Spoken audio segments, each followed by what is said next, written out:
نحمده ونصلي ونسلم على رسوله الكريم اما بعد اعوذ باللہ من الشیطان الرجیم بسم اللہ الرحمن الرحیم والعصر ان الانسان لفی خسر الا الذین آمنوا وعملوا الصالحات وتواصوا بالحق وتواصوا بالصبر۔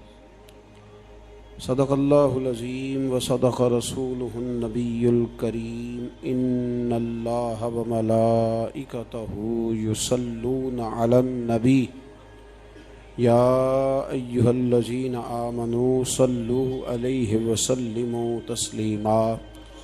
الصلاۃ والسلام علیک یا سیدی یا رسول اللہ وعلی آلک واصحابک یا سیدی یا حبیب اللہ۔ الصلاۃ والسلام علیک یا سیدی یا نبی اللہ وعلی آلک واصحابک یا سیدی یا رحمۃ للعالمین۔ اللہم صلی علی سیدنا و مولانا محمد معدن الجود والکرم وآلہ وبارک وسلم۔ تمام تعریف حمد و ثنا، تعریف و توصیف اللہ جل مجدہ الکریم کے لیے۔ ہر قسم کے درود و سلام نبی محترم، شفیع محتشم، آقا کل، ختم رسول، دانائے سبل، احمد مجتبیٰ جناب حضرت محمد مصطفیٰ صلی اللہ تعالی علیہ وسلم کی ذات والا صفات کے لیے۔ قرآن مجید کی سورہ عصر۔ صحابہ کرام علیہم رضوان کی عادت تھی کہ جب کسی سے ملاقات کرتے تو السلام علیکم کے بعد سورہ عصر کی تلاوت کیا کرتے تھے۔ اس کا مقصد ایک دوسرے کو سبق یاد کرانا ہوتا تھا، نئے سرے سے عزم نو کرنا ہوتا تھا۔ اس سورت کے مضامین ایک دوسرے کو یاد کرانا مقصد تھا۔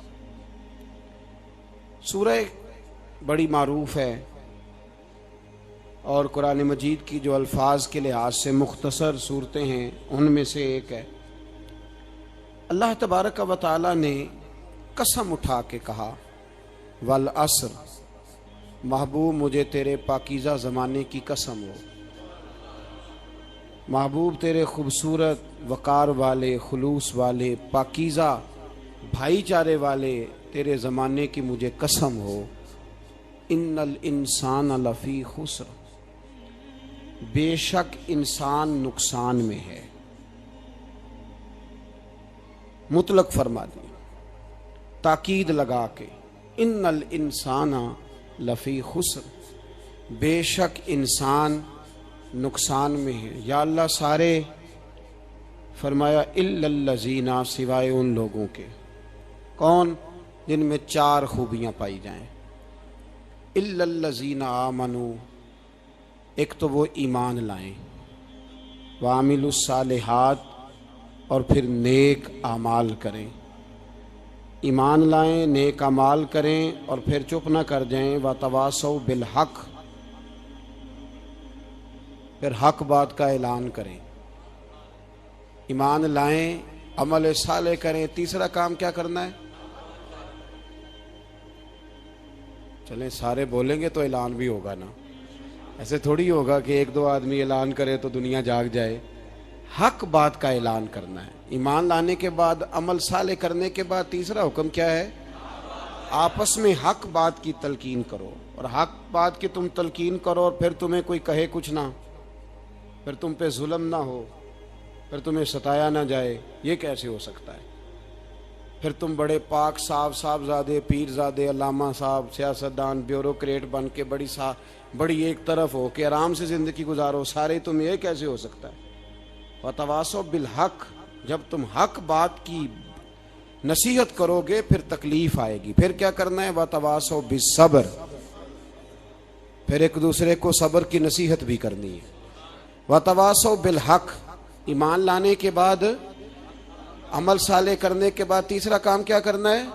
ایک دوسرے کو حق بات کی نصیحت کریں، اور پھر رستے میں تکلیف آئے گی، آزمائش آئے گی، پھر کیا کریں؟ وتواصوا بالصبر، پھر صبر کی تلقین بھی کریں۔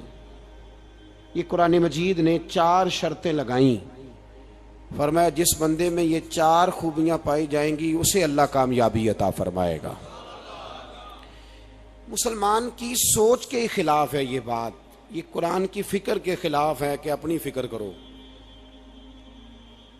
برما کے لیے، کشمیر کے لیے، فلسطین کے لیے بات نہ کرو، اپنی فکر کرو۔ یہ قرآن کی سوچ کے خلاف ہے، یہ قرآن کے پیغام کے خلاف ہے۔ اس لیے کہ اگر صرف اپنی بات ہوتی تو آمنو اور عامل الصالحات پہ بات ختم ہو گئی ہوتی، پھر بات آگے نہ چلتی۔ جب کہا گیا وتواصوا بالحق، حق بات کی تلقین کرنی ہے۔ اگر بات صرف اپنی ذات کی ہوتی تو ٹھیک ہو گیا تھا، نماز پڑھی، روزہ رکھا، حج کیا، ختم ہو گئی۔ لیکن میرے نبی پاک صلی اللہ تعالی علیہ وسلم نے ارشاد فرمایا، ایک بستی میں 2 3 4 نیک لوگ رہتے تھے۔ میرے پیارے کریم رسول فرماتے ہیں 3 4 بڑے پرہیزگار، متقی، صاف ستھرے صوفی صاحب، درویش صاحب، علامہ صاحب، بڑے جو کہتے تھے بالکل جی میں کوئی بات نہیں کرتا، کسی بادشاہ کو نہیں چھیڑتا، میں تو بس لوگوں کو اللہ اللہ بتاتا ہوں، میرا کوئی تعلق نہیں، کوئی مرے کوئی جیے۔ بڑے نیک، صاف ستھرے، پرہیزگار۔ باقی ساری بستی گناہ کرتی تھی۔ نبی پاک علیہ السلام فرماتے ہیں رب کریم نے کچھ عرصے تک مہلت دی، پھر مشیت خداوندی، اللہ کا قانون حرکت میں آیا تو کہا جبریل ساری بستی تباہ کر دو، تباہ کر دو۔ اللہ مہلت دیتا ہے، مہلت دیتا ہے۔ ہم لوگ سمجھتے ہیں نہیں ہماری سیاسی چالیں صحیح چل رہی ہیں، اللہ مہلت دیتا ہے۔ رب کریم نے فرمایا جبریل انہیں تباہ کر دو، تو حضرت جبریل امین علیہ السلام نے عرض کی مولا وہاں تو تیرے 3 4 بڑے نیک بندے بھی رہتے ہیں، بڑے پرہیزگار، سچ بولنے والے، دیانتداری والے، حاجی صاحب، نمازی صاحب، صوفی صاحب، پیر صاحب، بڑے خوبصورت، ان کا کیا کریں؟ تو میرے محبوب پاک علیہ السلام فرماتے ہیں رب کریم نے فرمایا سب سے پہلے انہیں تباہ کرنا، سب سے پہلے انہیں سب سے پہلے، اور الٹ دو بستی، پہلے ان کا نمبر لگاؤ۔ یا اللہ ان کی کیا غلطی ہے؟ تو غلطی سن لیں، غلطی یہ ہے کہ انہوں نے 2 صفتیں پیدا کی ہیں، اگلی 2 پیدا کیوں نہیں کی؟ الا الذین آمنوا وعملوا الصالحات پہ روک کیوں گئے؟ آگے کیوں نہیں بڑھے؟ اللہ کریم نے فرمایا جبریل دیکھو نا، میری نافرمانی ہوتی رہی اور ان کے چہرے پر کبھی شکن تک نہیں آیا، لوگ میرا قانون توڑتے رہے، انہیں کبھی برا ہی نہیں لگا، گناہ دیکھ کر کبھی خیال ہی نہیں آیا بدلنے کا۔ میرے بھائی امت مسلمہ اپنے لیے تو آئی نہیں دنیا میں، نبی پاک کی اس لیے تھوڑے آئے تھے کہ پیسے کمائیں، دنیا داری کریں، جھوٹ سچ ماریں اور رخصت ہو جائیں، بچے پیدا کریں۔ یہ کام تو ہندو، سکھ، بدھ مت سارے کر رہے ہیں، تو فقط اس کام کے لیے تھوڑی آیا ہے۔ کنتم خیر امت اخرجت للناس، اللہ فرماتے ہیں میرے محبوب کے غلاموں تم بہترین امت ہو، میں نے تمہیں امتوں کے بھلے کے لیے پیدا فرمایا ہے، تمہیں لوگوں کی امامت کے لیے دنیا میں بھیجا ہے۔ اے نوجوان مسلم کبھی یہ تدبر بھی کیا تو نے؟ وہ کون سا گردو ہے جس کا ہے تو ایک ٹوٹا ہوا تارا؟ تو نے کبھی سوچا ہے تو کیا ہے؟ پتہ ہے تجھے؟ روزی کماؤ، روٹی کماؤ، اور اب تو بہت سارے لوگ جھوٹ کی دنیا میں زندہ ہیں، جھوٹ بولتے ہیں اپنے آپ کے ساتھ، دائیں بائیں فراڈ کر رہے ہیں اپنی ذات کے ساتھ، خول بنا لیا اس میں بند ہو گئے، باہر ہی نہیں نکل۔ اپنے ملک کی سوچو، اپنی بات کرو۔ علامہ اقبال نے پتہ کیا کہا تھا؟ اقبال نے، یہ سنو، جو لوگ کہتے ہیں پہلے پاکستان، برما کے مسلمان بعد میں، کشمیر کے مسلمان پہلے سنو اقبال کیا کہتے ہیں۔ اقبال کہنے لگے ان تازہ خداؤں میں بڑا سب سے وطن ہے، ان تازہ خداؤں میں بڑا کون؟ وطن کی محبت ایمان کا حصہ، اس میں شک نہیں، لیکن اگر اسلام سے پہلے وطن آ گیا تو اقبال کہتے ہیں ان تازہ خداؤں میں بڑا سب سے وطن ہے، اور جو پیرہن اس کا ہے وہ مذہب کا کفن ہے۔ فرماتے ہیں جو وطن اوڑھ لیتا ہے اس نے اپنے مذہب کو دفن کر دیا۔ سب سے پہلے پاکستان نہیں، سب سے پہلے رسول اللہ کا دین ہے، سب سے پہلے قرآن ہے، سب سے پہلے نبی پاک کا فرمان ہے، سب سے پہلے امت مسلمہ ہے۔ ان تازہ خداؤں میں بڑا سب سے وطن ہے، جو پیرہن اس کا ہے وہ مذہب کا کفن ہے۔ اور اقبال کہنے لگے قوم مذہب سے ہے، مذہب جو نہیں تم بھی نہیں. قوم مذہب سے ہے، مذہب جو نہیں. کوئی نہیں سمجھ آ رہی آپ کو میری بات؟ قوم کس سے ہے؟ پاکستانی ہونے سے، پنجابی ہونے سے، سندھی بلوچی پٹھان ہونے سے نہ. قوم مذہب سے ہے، اور مذہب جو نہیں تم بھی نہیں. یہ کیسے ہو سکتا ہے کہ مذہب نہ ہو اور بندہ زندہ رہے؟ یہ کیسے ہو سکتا ہے بھائی؟ کافر نے اصل میں جاگ ہی نہیں رہا، میں جاگتا ہی نہیں. میں جیب کی سوچتا ہوں، مسجد کی سوچتا ہوں، خانقاہ کی سوچتا ہوں، مدرسے کی سوچتا ہوں، دکان کی. سارا دن تو اس چکر میں لگا رہتا ہوں لوگوں کو ثابت کرنے میں کہ میں صحیح ہوں باقی غلط ہیں. میں تو اپنی ذات کے خول سے اٹھ ہی نہیں رہا. اور مجھے یہ اندازہ ہی نہیں کہ لیبیا سارا کٹ گیا، مصر کے ٹکڑے ٹکڑے ہو گئے. مجھے پتہ ہی نہیں کہ شام، جس کے بارے میں میرے نبی پاک علیہ السلام نے فرمایا مکے اور مدینے کے بعد اللہ نے سب سے زیادہ برکتیں ملک کے شام میں رکھی ہیں، اور حضور نے فرمایا جس نے ہجرت کرنی ہو وہ شام جائے. اتنا اعلیٰ ملک سارا کٹ گیا. 4,000 ہزار لوگ ایک دن میں قتل ہو گئے. پر میرا گھر اب آباد ہے نا، کوئی حرج نہیں. وہ کٹتے ہیں تو وہ دور ہیں، کٹتے رہیں. فلسطین میں ہمارے ہاں معراج کی محفلیں بڑی جم کے ہوتی ہیں، سارے لوگ پڑھتے ہیں سبحان الذی اسریٰ بعبدہ لیلا من المسجد الحرام الی المسجد الاقصی. انہیں پوچھو روز قرآن مجید میں مسجد اقصی کا نام لینے والوں، تم مسجد اقصی کہتے ہو تو تمہیں اللہ کتنی نیکیاں عطا کرتا ہے. بتاؤ تو صحیح مسجد اقصی کدھر ہے؟ اور اب تو میری طرح کے مولوی آدھی حدیث سناتے ہیں، کہتے ہیں مسجد نبی میں ایک نماز پڑھو تو 50,000 کا ثواب، حرم شریف میں پڑھو تو 1,00,000 کا ثواب. مولانا حدیث یہاں سے شروع نہیں ہوتی. کھولو تو صحیح کنز المال، پڑھو مسند امام محمد بن حنبل، حدیث تو یہاں سے شروع ہوتی ہے. میرے نبی پاک نے فرمایا مسجد اقصی میں جس نے ایک نماز پڑھی 25,000 کا ثواب، اور میری مسجد میں جس نے ایک نماز پڑھی 50,000 کا ثواب، اور اللہ کے گھر بیت اللہ جس نے پڑھی 1,00,000 کا ثواب. مسجد اقصی کا تو ذکر ہی چھوڑ گیا ہے. کیوں؟ وہ مسجد جس کی طرف منہ کر کے 15 سال میرے نبی پاک نے نماز ادا کی. کس نے؟ بولیے گا. 15 سال تک، 2 ہجری میں 13 سال مکے میں، 2 سال مدینے میں، مسجد اقصی کی طرف جدھر منہ کر کے تیرے اور میرے رسول نماز پڑھتے رہے. آج وہ مسجد یہودی کے قبضے میں ہے. کئی جمعے تالا رہتا ہے، وہاں نماز نہیں پڑھنے دی جاتی. مجھے کیا لگے اس بات سے؟ میری مسجد میں تھوڑی لگا ہوا ہے. ایسی ہوا چلی ہے کہ ہر شخص سوچتا ہے تمام شہر جلے بس ایک میرا گھر نہ جلے. بھائی یہ وہ دور ہے جس دور میں ذرا سی بھی کسی شخص کو تکلیف ہوتی ہے تو عالمی میڈیا پہ بات جاتی ہے، موبائل جیبوں میں فوراً تصویریں کیش ہوتی ہیں. میں اور آپ، ہمارا اس قوم سے تعلق ہے جس قوم کے بچے کٹ گئے، ذبح ہو گئے، عورتوں کے پستان کاٹ کے برما کے بدھوں نے ان کے کباب بنا کے کھا لیے، چھوٹے چھوٹے بچوں کی لاشیں انہوں نے لٹکا ڈالی. اور یہاں میں حکومت کی کیا بات کروں، یہاں کسی سیاستدان کو مکھی کاٹ جائے تو ہمارے پھٹے آباد ہو جاتے ہیں بحث کرنے کے لیے. ہمارے اپنے لوگ، عام آدمی نہیں بات کرتا، عام آدمی نہیں نکلتا، عام شخص کو فکر ختم ہو گئی. وہاں میری بھائی سب سے بڑھ کر بہترین مسجد کے خطیب امام حسین تھے. مسجد نبی سے بڑی بھی کوئی مسجد ہوگی جس ممبر پر رسول پاک بیٹھ کے خطبہ دیا کرتے تھے؟ اور میرے مصطفیٰ کے آستانے سے بڑا بھی کوئی آستانہ ہوگا جس کی سجادگی امام حسین کے پاس تھی؟ کہتے ہیں ہمارا کیا تعلق، ہمیں کیا لگے، جو مرضی ہوتا پھرے. امام علی مقام آرام سے مسجد نبی میں بیٹھے تھے. زمانہ پوری دنیا سے جاتا تھا، ہاتھ چومتا تھا، قدموں میں بیٹھتا تھا. اتنے بڑی عظمت والی بھی کوئی شخصیت ہوگی جس کے رگوں میں رسول اللہ کا خون دوڑتا ہے، جسے حضور اپنی زبان مبارک اس طرح وہ چوسا کرتے تھے جیسے عرب کے لوگ پیاس کے عالم میں کھجور چوسا کرتے تھے. اتنا بڑا بھی کچھ شخص تھا. لیکن جب دین پہ کڑا وقت آیا تو حسین نے مسجد کی خطابت نہیں بچائی، آستانہ نہیں بچایا. امام علی مقام نے کہا کوفہ لٹتا ہے تو لٹتا رہے، دمشق میں فساد ہوتا ہے تو ہوتا رہے، وہ ملک شام کی بچیاں رو رہی ہیں تو روتی رہیں کہ ہم پہ یزید قابض ہو گیا، میری مسجد آباد ہے، کافی ہے.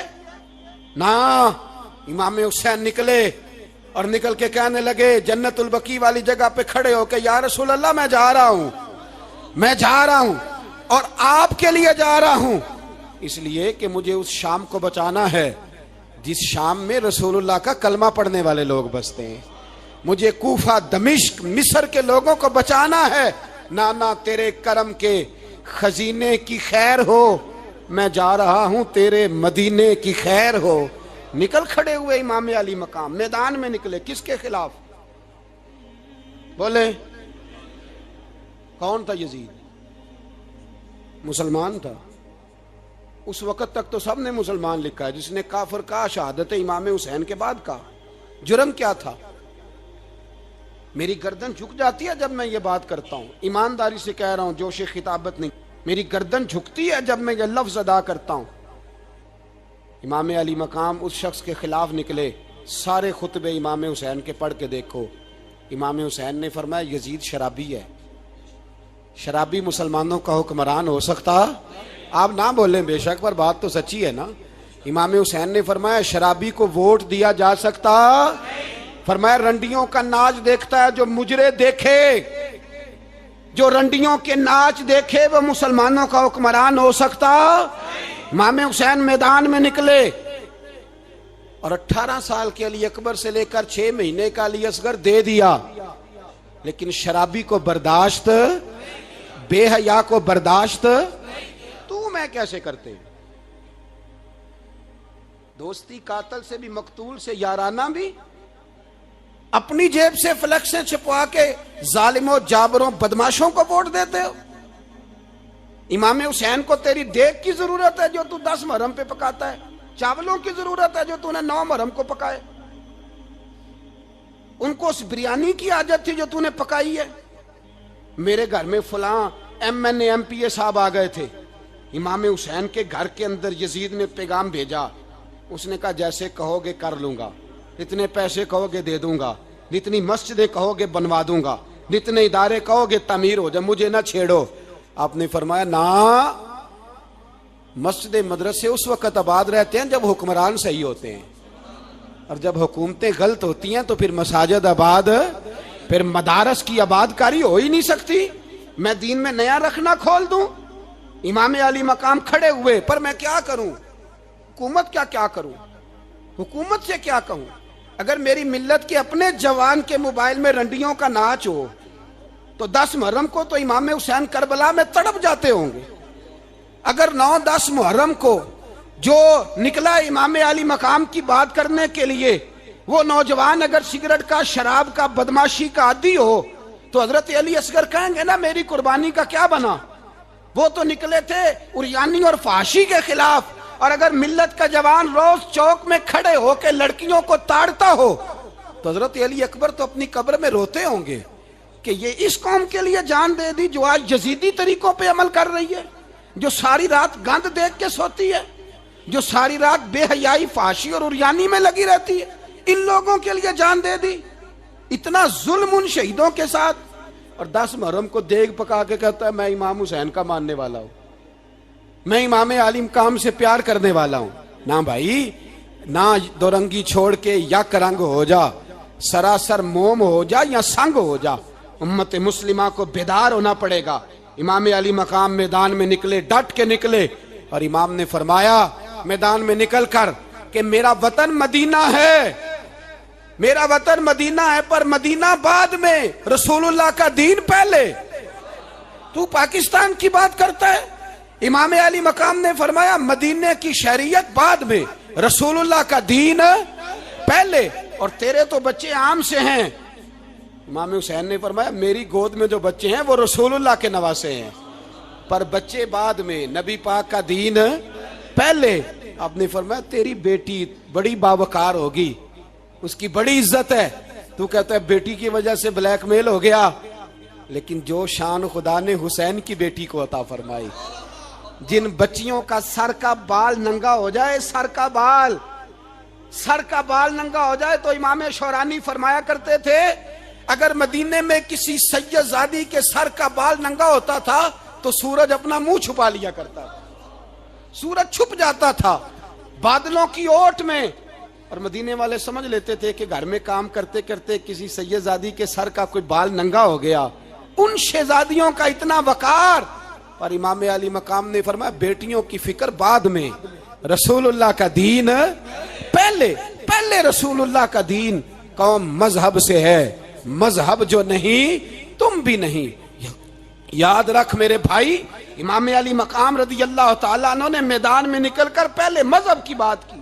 اور آج دین نبی دا وانگ یتیمہ رووے تے کرلاوے تے آکھے میں کتھوں لبا عمر بہادر, میں کتھوں لبا عمر بہادر جیڑا مینوں سینے لاوے. معصوم بچے, معصوم. آج تک کدھر ہے تمہارا اقوام متحدہ؟ بلاؤ نا اسے. بھیک مانگتے پھرتے ہو, کافروں سے بھیک مانگتے ہو.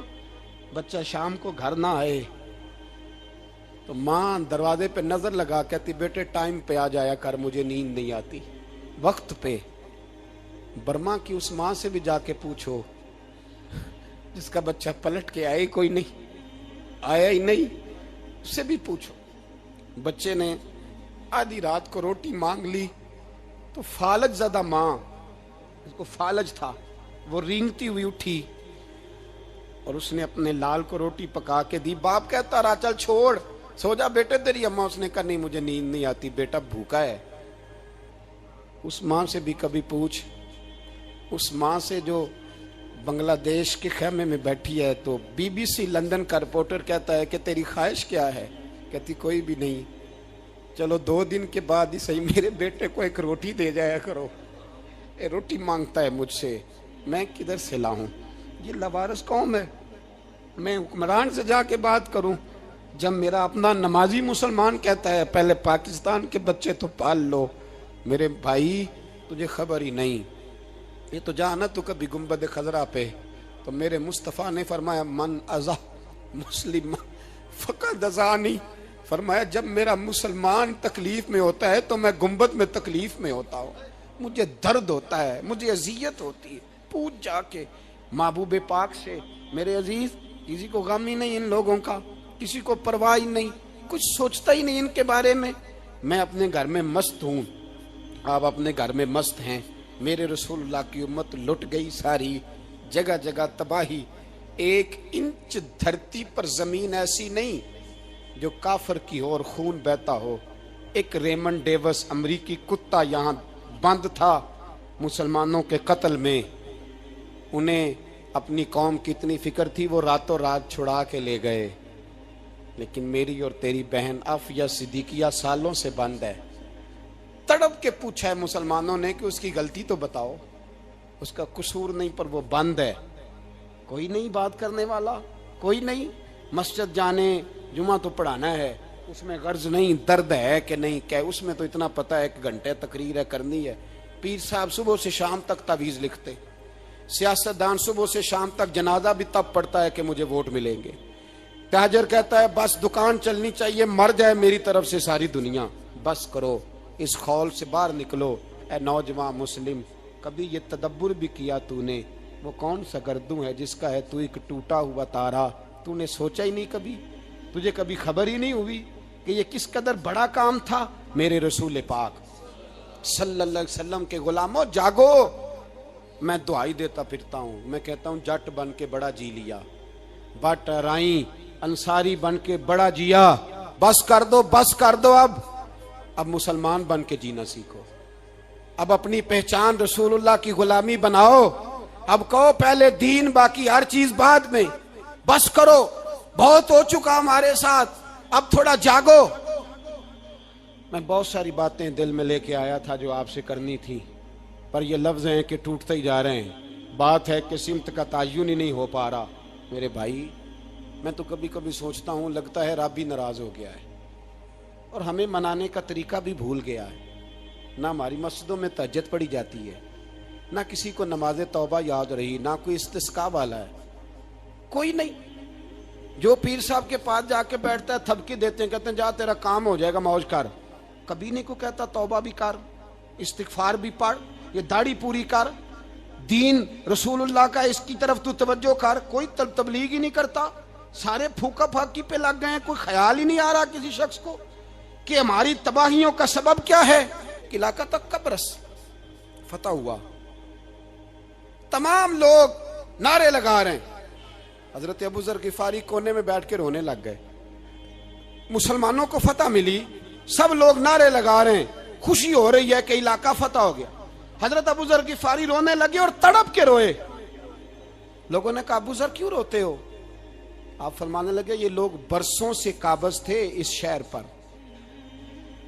یہ جن لوگوں سے آج ہم نے لیا ہے یہ برسوں سے, دل کے کانوں سے کھل سننے والی بات ہے. فرمانے لگے یہ برسوں سے قابض تھے, انہوں نے اللہ کی نافرمانی کی ہے تو آج علاقہ ان کے ہاتھوں سے نکل گیا ہے. میں رو اس لیے رہا ہوں کہ خدایا کہیں ہم سے بھی نافرمانی نہ ہو اور یہ ہمارے ہاتھوں سے بھی نہ نکل جائے. شام نکل نہیں گیا ہمارے ہاتھوں سے, لیبیا نکل گیا, مصر نکل گیا, عراق نکل گیا, افغانستان نکل گیا, اور اگر دیکھو تو بلا واسطہ ہر جگہ کافر کا ڈیرا. وہ رو رہے ہیں, کہتے ہیں جب قوم اللہ کی نافرمانی کرتی ہے تو علاقے نکل جاتے, تڑپ رہے ہیں.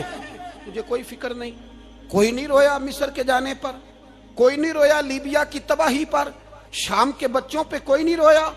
ہم لوگ یہاں عید مناتے رہے, عید پر لوگ نئے کپڑے لیتے رہے اور برما کے مسلمانوں کو کفن تک نصیب نہ ہوا. کوئی نہیں تڑپا ان لوگوں پر, کسی کو خیال نہیں آیا. صاحب امام علی مقام کی فکر کو سمجھو, اس پر غور کرو, بس کر دو, نیند بڑی لمبی ہو گئی, اب اٹھو اس بیداری سے, اٹھو. جب قومیں نافرمانی کرتی ہیں تو ملک چھن جاتے ہیں, اور کافر باری باری کر کے باریاں لگا رہا ہے. باری باری تمہیں کئی دفعہ دھمکیاں دے چکا ہے, وہ تمہارا نمبر کئی دفعہ لگا چکا ہے. اب خواب غفلت سے اٹھ جاؤ, آگ پیروں تک آ گئی ہے, ایسا نہ ہو جلا ڈالے سارا کچھ. حضرت سیدنا ابو ذر غفاری رو کے فرمایا کرتے تھے جب تم نافرمانیاں کرو گے تو علاقے تمہارے ہاتھوں سے نکل جائیں گے. سو نکل گئے. غوث اعظم کے بغداد پہ کئی دفعہ بم گرے, مولا علی شیر خدا کا شہر نجف کئی دفعہ بم کی نظر ہوا, امام علی مقام کے کربلا میں اب تک کئی دفعہ جنگیں ہو چکی, اس لیے کہ ہم نافرمانی کرتے ہیں علاقے چھن جاتے ہیں. دوسری بات یہ کہ پھر ہمیں وہ طریقہ بھی نہیں آتا جس سے رب کو منایا جاتا ہے. آپ یقین کریں مسلمان پہ ایک 5 وقت کی نماز ہے, وہ بھی بوجھ ہے. 2.5 گھنٹے کی تقریر اور 5 منٹ کی جماعت میں لوگ بھاگتے پھرتے ہیں, بڑا مشکل ہے. آج تک مسلمان ایک 5 وقتہ نماز پڑھنے کے لیے بہانے ڈھونڈ رہا ہے ابھی تک. تو وہ مسلمان کہاں سے آئیں گے جو رات کو رویا کرتے تھے, راتوں کو اٹھ کے روتے تھے تو سویرے اللہ کافر کے مقابلے میں اتنی مدد کرتا تھا کہ 10 مسلمان لاکھوں کو بھگا دیا کرتے تھے. اس لیے کہ مدد کس کی شامل ہوتی تھی؟ بول کے بتائیے, کون مدد کرتا تھا؟ کیونکہ دیکھیں نا, یہ ہمیں طریقہ بتایا نبی پاک نے. اللہ حضور سے راضی تھا کہ نہیں؟ یار اس پہ جلدی جلدی بولو. اللہ راضی تھا نا؟ تو بدر کی رات حضور کیا کرتے رہے ساری رات؟ ساتھ نہیں تھا اللہ؟ وہ تو وہاں سے فرما رہا ہے غار ثور سے, ان اللہ معنا. محبوب کہہ دے کہ اللہ تیرے ساتھ ہے. وہاں سے محبوب کہہ رہے ہیں اللہ ہمارے ساتھ ہے. وہاں سے اللہ ساتھ تھا, پر ساری رات بدر کی ساری رات. اور دعا کا رنگ کیا تھا؟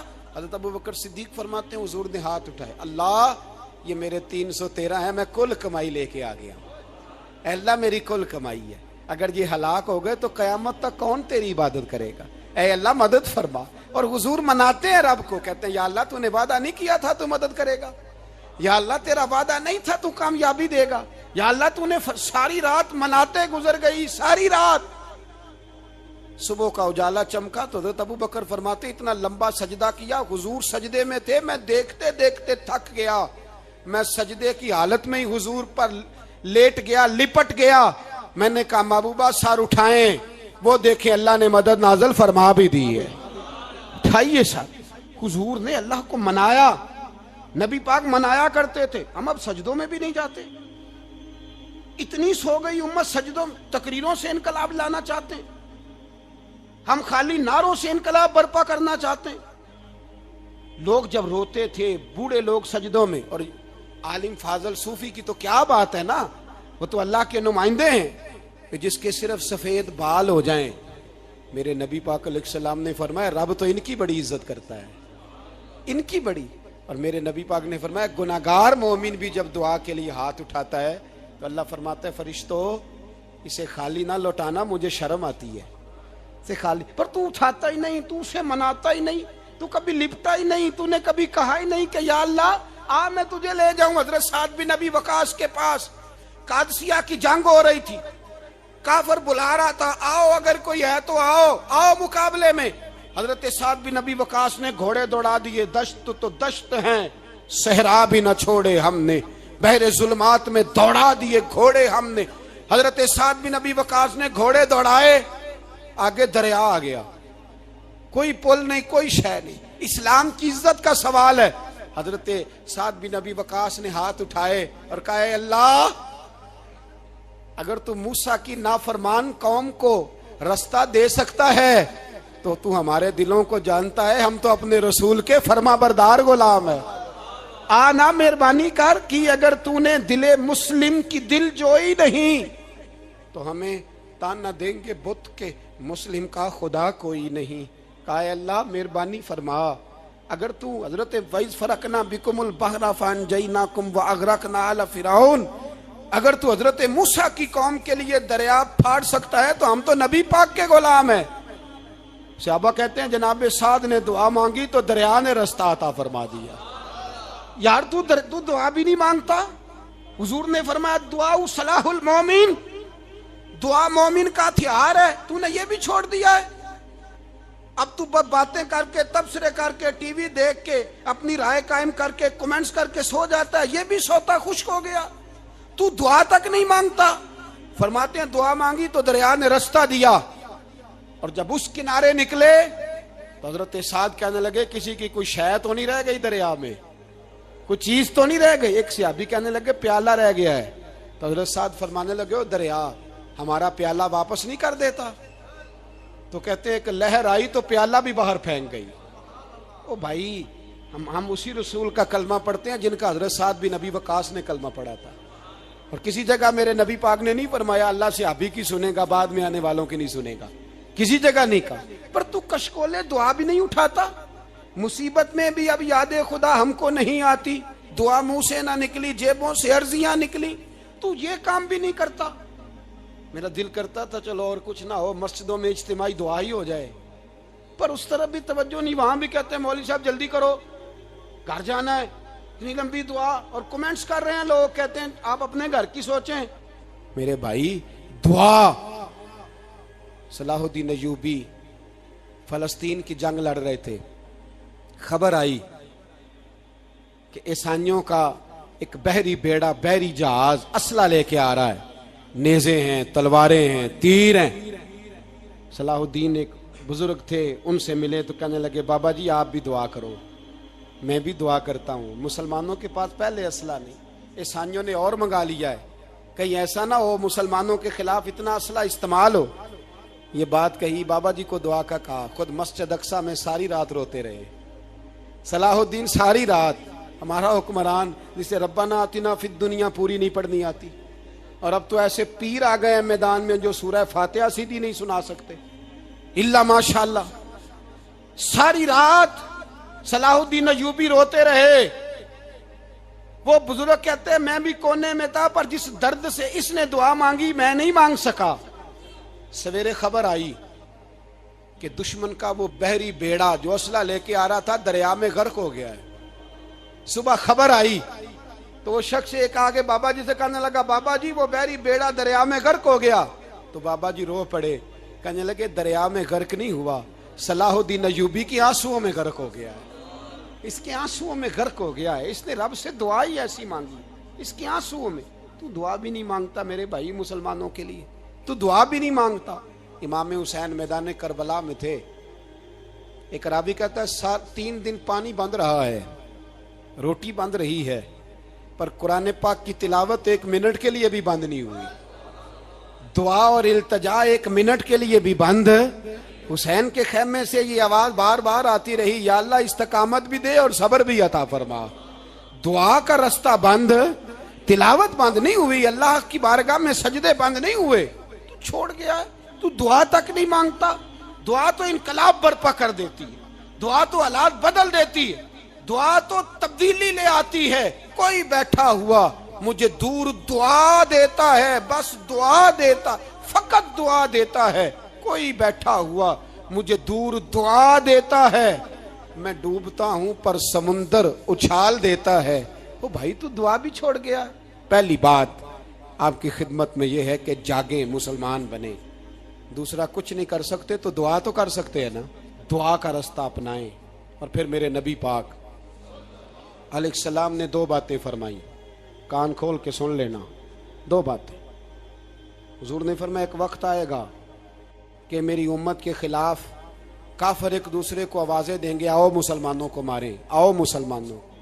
تو صحابہ نے کہا یا رسول اللہ کیوں، ہم تھوڑے ہو جائیں گے؟ فرمایا نہیں، تم بہت زیادہ ہوں گے۔ 56 اسلامی ملک ہیں دنیا میں، کتنے بول کے بتانا ہے؟ اتنا سا برما ہے، کسی غیر مسلم کا کتا مر جائے تو یہ چیخ پڑتے ہیں، اور یہاں کہتی ہے اقوام متحدہ کہ جی وہ ہمیں داخل نہیں ہونے دے رہے، تو بند کرو پھر سلامتی کونسل، تحلیل کر دو، اقوام متحدہ ختم کرو۔ اگر تمہاری کو سنتا نہیں تو بنائی کیا ہے؟ صرف مسلمانوں کو پریشرائز کرنے کے لیے۔ اور ہمارے مسلمان بھیک مانگتے پھرتے ہیں، کہتا ہے کہا ہے ہم نے اقوام متحدہ سے، اب تم اپنے لیے کافر سے بھیک مانگو گے، کافر سے بھیک مانگو گے؟ میرے عزیز نبی پاک علیہ الصلوۃ والسلام نے فرمایا کافر ایک دوسرے کو بلائیں گے مسلمانوں کو مارے۔ یا رسول اللہ ہم تھوڑے ہوں گے، فرمایا بہت زیادہ ہوں گے۔ تو حضور کیا ہوگا؟ فرمایا تمہیں وہن ہو جائے گا۔ یا رسول اللہ وہ کیا ہے؟ فرمایا دنیا سے پیار ہو جائے گا، مرنے کو دل نہیں کرے گا، دنیا سے اور مرنے کو۔ اس وقت سمجھ لینا کافر تم پہ حاوی ہے۔ میں اپنا اندازہ کروں، آپ اپنا کریں، مجھے دولت سے کتنا پیار ہے اور آپ کو کتنا پیار ہے۔ جاگ کے سنیں یہ لفظ رسول پاک کے صلی اللہ علیہ۔ حضور نے فرمایا جب تجھے دنیا سے پیار ہو جائے، دولت سے پیار ہو جائے، اقتدار سے پیار ہو جائے، اور جب تجھے موت بری لگنے لگے، تیرا مرنے کو دل نہ کرے، پھر کافر تیرے اوپر چڑھ آئے گا۔ آج دولت ہی تو رہ گئی ہے، باقی بچا کیا ہے؟ میں اکثر کہتا ہوں شادیاں نہیں ہوتی، تجارتیں ہوتی ہیں۔ لڑکی والے کہتے ہیں کہ لڑکا زیور کتنا ڈالے گا، لڑکے والے کہتے ہیں لڑکی جہیز کتنا لائے گی۔ تجارت، ہر جگہ دولت، ہر جگہ پیسہ، ہر جگہ سرمایہ۔ جہاں جس معاشرے میں تلاوت بکے، نعت بکے، تقریر بکے، اس سے زیادہ اور تباہی کا معاملہ کیا ہوگا؟ میرے عزیز، میرے رسول پاک علیہ الصلوۃ والسلام کے صحابہ کے قریب دنیا داری آ سکی نہیں آئی۔ حضرت ابو بکر صدیق نے پانی مانگا تو لوگوں نے دودھ دیا، فرمایا پیچھے کرو۔ ابو بکر نے نعمتیں چھوڑ دیے۔ اب ابو بکر وہ والا کام کرتا ہے جو رسول پاک نے کیا ہے۔ فرمایا نہ دودھ شاید پیش نہ کرو، جو مانگتا ہوں بس وہ دو۔ حضرت ابو بکر صدیق نے بڑے مالدار تھے۔ حضرت عمر فاروق رضی اللہ تعالیٰ عنہ کے پاس صحابہ کرام جمع ہو کے آئے، کون سا ایسا شخص ہے جس کی تنخواہ میں اضافہ ہو جائے؟ تو لوگ کہتے ہیں نہیں مجھے نہیں چاہیے۔ پر ہم نے وہ لوگ دیکھے ہیں، حاجی صادق صاحب کو مسجد والوں نے کہا 1000 روپیہ تنخواہ بڑھانی ہے، تو حاجی صاحب کہنے لگے میرا بڑا سونا گزارا ہوتا ہے، مینوں نہیں بڑے نے۔ حضرت سیدنا عمر فاروق رضی اللہ عنہ صحابہ اکٹھے ہو کے گئے، کہنے لگے عمر حضور کے زمانے میں بظاہر غربت رہی، جناب صدیق اکبر کے زمانے میں غربت، اب تو بڑی ریل پیل ہے، بحرین سے لاکھوں کا مال آتا ہے، آپ کو بڑے بڑے سفیر ملنے آتے ہیں، پر آپ وہی پرانا کرتا اور وہی تامت جو کئی جگہ سے سی آپ نے کئی جگہ سے پھٹی۔ اور حضرت عمر ایک دن عید کی نماز پڑھانے گئے تھے تو ننگے پیر ہی چلے گئے۔ لوگوں نے کہا جوتا، فرمایا ٹوٹ گیا تھا یار، پہننے کے قابل نہیں تھا۔ فرمایا ننگے پیر آ گئے ہو، لوگ کیا کہیں گے؟ فرمایا چھوڑو، عمر کے پاؤں ننگے ہیں لیکن عمر کے کردار میں تو کوئی شک نہیں نا، پیر ہی ننگے ہیں نا، کیا ہوا؟ چھوڑو اس بات کو، کوئی پیار نہیں دنیا داری سے، دولت سے کوئی چکر ہی نہیں۔ حضرت سیدنا عمر فاروق رضی اللہ تعالیٰ عنہ کو صحابہ نے اکٹھے ہو کے کہا، یہ ہے امت کے بیدار ہونے کے طریقے جو عرض کر رہا ہوں۔ کہا جناب آپ اب بڑا مال غنیمت ہے، اور جس طرح ہر صحابی کا حصہ ہے آپ کا بھی حصہ ہے، تو ایک نیا کرتا ہی ڈال لیں آپ خرید کے۔ اب جب مشورہ ہو گیا صحابہ میں تو کہنے لگے عمر سے بات کون کرے گا؟ نیا کرتا پہننے کی عمر سے بات کس کو برا لگتا ہے جی؟ نیا کرتا کون بات کرے گا؟ حضرت سیدنا علی المرتضیٰ کا انتخاب ہوا۔ کہنے لگے مولا علی کی بڑی عزت کرتے ہیں، ان سے بڑا پیار کرتے ہیں، ان سے بات کرتے ہیں۔ تو حضرت علی کو بلایا گیا، عرض کی حضور مہربانی فرمائیں حضرت عمر سے کہے نئے کرتے کے لیے۔ آپ فرمانے لگے عمر میری بڑی قدر کرتا ہے، بڑی بات سنتا ہے، پر یہ والا کام نہیں میں عمر سے کہہ سکتا، یہ کسی اور سے کہو۔ تو کہنے لگے آپ رہنمائی کر دیں کس کو کہیں؟ تو جناب علی المرتضیٰ فرمانے لگے اگر حضرت عائشہ صدیقہ سے کہو گے تو عمر فوراً مان جائے گا، وہ مومنوں کی ماں ہیں۔ صحابہ حضرت عائشہ کے پاس، اماں جی عمر کو بلائیں، ان کو کہیں بڑے بڑے سفیر آئے ہوتے ہیں، وہی پرانے کپڑے پہن کے بیٹھ جاتے ہیں۔ اللہ اکبر۔ حضرت عائشہ نے پیغام بھیجا، فرمایا عمر کو بلاؤ۔ عمر فاروق دوڑے ہوئے آئے، پردے کے پیچھے حضرت عائشہ کے پاس گھٹنوں کے بل، اماں جی دیر تو نہیں کر آیا میں آنے میں؟ حکم ہو، حضور کے گھر سے پیغام آیا، بڑے بڑے سفیروں کو چھوڑ کے بھاگے۔ حضرت عائشہ صدیقہ کہنے لگی عمر دیکھو جائز پیسے ہوں تو اسلام اچھے لباس سے منع نہیں کرتا، اب بڑا بڑا مال آیا ہے، اب تیرا بھی حصہ ہے، تو صحابہ کرام کی خواہش ہے کہ نیا کرتا پہن لو، بڑے بڑے سفیر آتے ہیں، حرج بھی کوئی نہیں، جائز بھی ہے، کو منع نہیں۔ حضرت عمر نے گردن جھکا، جی اماں جی، جی اماں جی، جی اماں جی۔ حضرت عائشہ کہتی ہیں بات ختم ہوئی، عمر نے گردن اٹھائی تو عمر کی داڑھی آنسوؤں سے بھری ہوئی، کہتی ہیں مجھے کہنے لگے اماں جی میں تو صرف مسجد میں دیکھا کرتا تھا، آپ تو مصطفیٰ کو دن رات دیکھتی تھیں، جس طرح کے کرتے آمنہ کے لال نے پہنے ہیں مجھے بھی پہنا دو، میں تیار ہوں، میں پہن لوں گا، میں تیار ہوں، پر جس طرح کے میرے نبی نے پہنے۔ حضرت عائشہ کہتی ہے میں پھوٹ کے روئی، میرا پلو آنسوؤں سے بھر گیا۔ فرماتی ہیں میں عمر کی بات سنتی گئی تو میرا پلو آنسوؤں سے، میں نے کہا عمر تو جا، تو ٹھیک ہے۔ فرماتی ہے عمر فاروق سلام کر کے اٹھے، امیر المومنین چلے گئے، اس کونے میں صحابہ چھپے ہوئے تھے، وہ آئے، کہا اماں جی کیا بات ہوئی؟ تو میں پھر رو پڑی۔ میں نے کہا کیا بتاؤں، تمہیں پرانے کرتے نظر آتے ہیں، اسے محمد عربی کے جلوے نظر آتے ہیں، اسے رسول اللہ کا رنگ نظر آتا ہے، اسے وہ غلامی نظر آتی ہے۔ عمر کو دنیا سے پیار، اور دنیا سے پیار نہیں تھا، دعا پتہ کیا تھی؟ یوں جھولی اٹھا کے اللہ مرزقنا شہادتن فی سبیلک وجعل موت فی بلد حبیبک، اللہ عمر کو بسترے والی موت نہ دینا، موت شہادت کی دینا، اور میں میدان میں جا کے نہیں مرنا چاہتا، مجھے رسول اللہ کے شہر میں موت چاہیے، باہر جا کے نہیں، یہی میدان لگے مدینے میں، یہی موت آئے، اسباب بنا، میں مدینہ بھی نہیں چھوڑنا چاہتا۔ او بھائی ان لوگوں کو نہیں پیار تھا، جناب صدیق اکبر کا وصال ہوا تو زہر کے اثر سے، وہ جو آپ کو زہر لگا تھا، بعض مفسرین نے لکھا ہے کبھی کبھی وہ جو سانپ نے ڈسا تھا تو کبھی کبھی اس کا اثر آتا تھا، بس اللہ نے شہادت دینی تھی کبھی کبھی، ورنہ تو بڑی شفائیں تھیں۔ حضرت عمر شہید، حضرت عثمان، جناب علی، امام حسن، امام حسین، علی اکبر، علی اصغر، حضرت عباس، حضرت سعد بن معاذ، حضرت امیر حمزہ، مصعب بن عمیر۔ میرے محبوب نے تو لسٹ بنائی شہیدوں کی، لسٹ بنائی شہیدوں کی، شہادت سے پیار کیا رسول اللہ صلی اللہ علیہ وسلم کے غلاموں نے، پیار کیا شہادت سے، اسی لیے تو کافر اٹھ نہیں سکا کہ شہادت سے حضرت سعد بن معاذ رضی اللہ تعالیٰ عنہ کو زخم لگ گیا، جنگ سے زندہ آ گئے لیکن زخم ہے، رو کے کہنے لگے محبوبہ سارے شہید ہو گئے میں ایسے ہی رہ گیا۔ حضور نے فرمایا نہیں، رب تجھے بھی شہادت کی موت ہی عطا فرمائے گا۔ اسی زخم میں پردہ ہو گیا۔ میرے بھائی حضرت عمر بن جموع رضی اللہ تعالیٰ عنہ 4 بیٹے لے کے احد کے میدان میں آئے، کہا محبوبہ میرے 4 ہی تھے، میں سارے لے آیا ہوں، سارے ہی قبول ہیں؟ فرمایا ٹھیک ہے، پھر خود بھی زرہ پہن لی،